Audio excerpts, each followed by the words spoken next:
Breaking news. పశ్చిమ గోదావరి జిల్లా తణుకులో అఘోరా అఘోరి మధ్య వివాదం రచ్చకెక్కింది. మహిళా భక్తులను అఘోరా బాబా రాజేష్నాథ్ లైంగికంగా వేధిస్తున్నాడంటూ ఆశ్రమం ముందు అఘోరి ఆందోళనకు దిగింది. రాజేష్నాథ్ పై చర్యలు తీసుకోవాలంటూ డిమాండ్ చేసింది అఘోరి.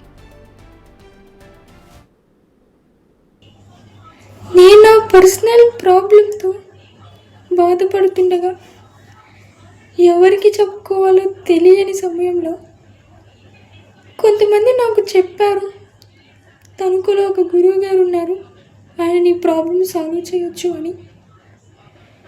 ఆ విషయం విన్నప్పుడు నేను ఎంతో ఆనందపడి నా బాధ సాల్వ్ అయిపోద్ది అనుకుని నేను తణుకు వెళ్ళి ఆయన్ని కలవడం జరిగింది.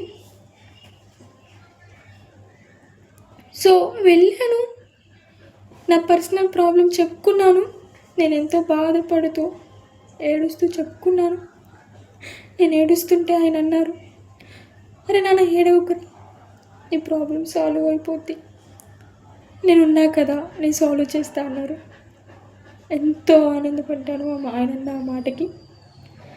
నేను ఇంకా నెంబర్ ఇచ్చేసి వచ్చేసాను. నేను వచ్చిన 2 డేస్కి ఆయన దగ్గర నుంచి నాకు మెసేజ్ వచ్చింది.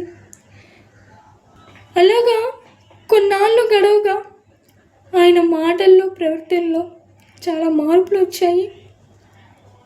ఆ మార్పులకి నేను చాలా బాధపడ్డాను. నా గుండెకి ముళ్ళు గుచ్చుకున్నంత బాధపడ్డాను. నేను ఏడ్చుకున్నాను. ఎందుకంటే నేను ఎవరితో కన్న తల్లిదండ్రులతో చెప్పుకోలేని పర్సనల్ ప్రాబ్లమ్స్ ఆయనతో నేను షేర్ చేసుకున్నాను.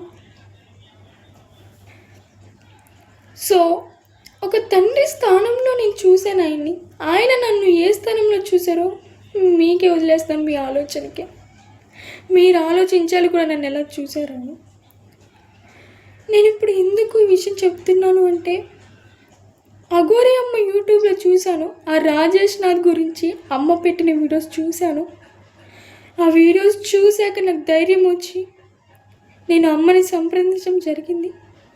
అమ్మ దగ్గరికి వెళ్ళి, అమ్మ నేను తణుకు ఆ రాజేష్నాథ్ని కలిశానమ్మా, నా పర్సనల్ ప్రాబ్లం ఇలా చెప్పుకున్నాను, తీరుస్తా అన్నాడు. ఆయన సాల్వ్ చేసేది కాకుండా ఆయనే నాకు పెద్ద ప్రాబ్లం లాగా తలకి చుట్టుకున్నాడమ్మా అని ఎంతో బాధపడుతూ అమ్మకి చెప్పుకున్నాను. అమ్మన్నారు, అదే నువ్వు ఏడవకురా, ఆడపిల్ల ఏడిస్తే నేను చూడలేను, ఆడపిల్లకి కష్టం అంటే నేను ముందుండి వాళ్ళని రక్షించుకుంటాను, ఆడపిల్లలకి ఎటువంటి బాధ రానివ్వను. నాన్న, నువ్వు ఏదైతే బాధపడ్డావో, ఏదైతే చూసావో అవన్నీ ఒక వీడియో తీసి పెట్టరా అన్నారు. అమ్మ ఇచ్చిన ధైర్యం వల్ల నేను ఇప్పుడు ఈ వీడియో చేస్తున్నాను. ఒక ఆడపిల్ల వీడియో ముందుకు వచ్చి ఇలా చెప్పుకోలేదు కదండి, ఎందుకంటే ఫ్యామిలీ ప్రాబ్లమ్స్ వస్తాయి. సో నేను చెప్పేదల్లో ఒకటేనండి, అఘోరి అమ్మ ఆడపిల్లకి ప్రాబ్లం వస్తే అది ఎలాంటి ప్రాబ్లం అయినా కానీ ముందుండి పోరాడతారు, ఆడపిల్లని రక్షించుకుంటారు అనే నమ్మకం నాకుంది. మీ ఇంట్లో ఒక కూతురిలా, ఒక చెల్లిలా నన్ను భావించి నా బాధని మీరు అర్థం చేసుకుని ఇంకా ఏ ఆడపిల్లకి ఇలా జరగకూడదని భావిస్తూ మనందరం అఘోరి అమ్మకి సపోర్ట్ చేయాలి, అమ్మని వెనుక్కుని నడిపించాలి. ఇలాంటి విషయాల్లో కాకపోతే మనం ఇంకెప్పుడు సపోర్ట్ చేస్తామండి. సో నేను అందరినీ ప్రార్థించేది ఒకటే, అఘోరి అమ్మకి తోడుందాం, అఘోరి అమ్మని వెనుకుండి సపోర్ట్ చేసి నడిపిద్దాం. అమ్మ ఈరోజు చెప్పారు కాబట్టి నేను ఈ వీడియో తీయడం జరుగుతుంది. నేను నా వంతు అయిన సహాయం నేను ఈ వీడియో ద్వారా అమ్మకు చేస్తున్నాను. ఇంకా ఏ ఆడపిల్లకి ఇలా జరగకూడదని చెప్పి నేను చేస్తున్నాను. నాలాగే ఇంకెవ్వరూ బాధపడకూడదు. ఇలాగా ఆ రాజేష్ నా దగ్గరికి వెళ్ళి మోసపోకండి, నేను ప్రతి ఒక్క ఆడపిల్లకి ఇదే చెప్పగలను. మీరు నమ్మి వెళ్తే ఆ నమ్మకం మీరు పోగొట్టుకోవాల్సింది. సమస్య చెప్పుకుంటారు, ఆ సమస్యని ఒక అలుసుగా తీసుకొని మళ్ళీ మనకి రివర్స్ మన తలకి చుట్టుకుంటారు ఆయన. సో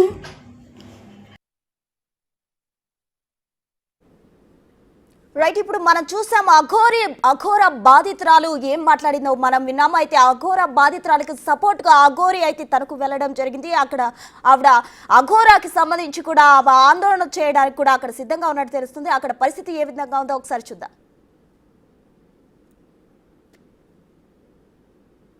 గొడవకు రాలేదమ్మా, మీకు తల్లిలాగా చెప్తాను, నేను గొడవకు రాలేదు.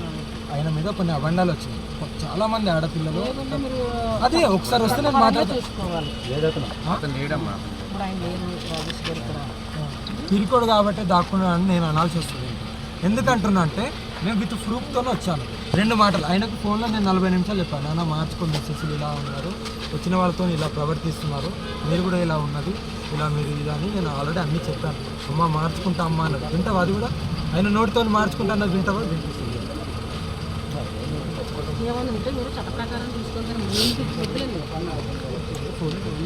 అంటే మాట్లాడడానికి వచ్చామ్మా, చట్టపరంగా వచ్చే వరకు ఉంటాను కదమ్మా.